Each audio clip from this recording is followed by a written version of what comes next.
10万人苦等2年的《爱丽丝》第2季终于来了，开局就高能，全程无尿点。小帅一行人终于来到游戏第2阶段，可等了1个小时，仍然没人给出游戏提示。正疑惑时，前方传来汽车引擎声，原来是海滨的人。他们听说游戏第2阶段开始变都来了，突然。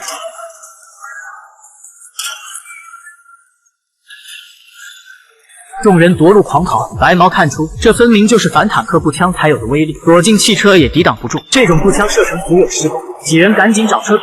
在一番远程点射后，枪声突然停住了。这时，飞艇挂着巨大的人头牌出现在他们上空，仿佛在说刚刚只是开胃小菜，而游戏此刻才正式开始。就在他们愣神之际，街边出现一个黑袍人，拿着猎 K 开始对着众人无差别扫射。危急之时，菜花驾车赶到，几人快速往车上冲，可白毛因为黑衣人丢来的炸弹来不及上车，被迫和小帅一行人分开。几人驾车一路狂奔，他们都对游戏规则摸不着头脑。小帅猜测，之前在海滨他们已经收集了40张数字牌，来到第2阶段，那么只要战胜人头牌对应的 BOSS， 就能进入第3阶段。而刚才的黑衣人就是大屠杀关卡的 BOSS， 而菜花也敏锐地发现，黑衣人走到哪里，代表他的人头牌就移动到哪里，这说明屠杀关卡的游戏范围是整个城市。可自己几人根本没有武器，该怎么和他对抗呢？正讨论时，后方跟上来一辆自己人的车，所以几人并没有警惕。可突然，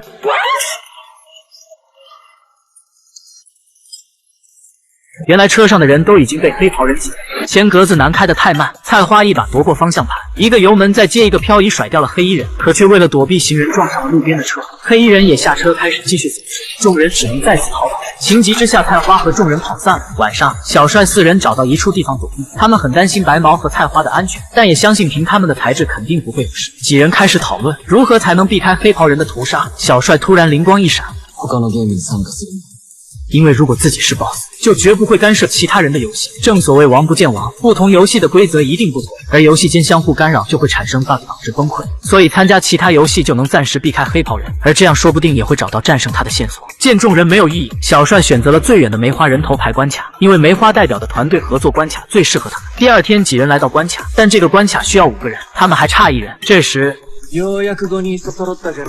几人大惊失色，这不是早已死去的老对头九牧吗？大家正犹豫要不要和他组队时，桃子抢先戴上了手镯，因为不参加游戏最终也会死。他相信九牧会做出正确的选择。众人也不再犹豫，小心翼翼地进入游戏。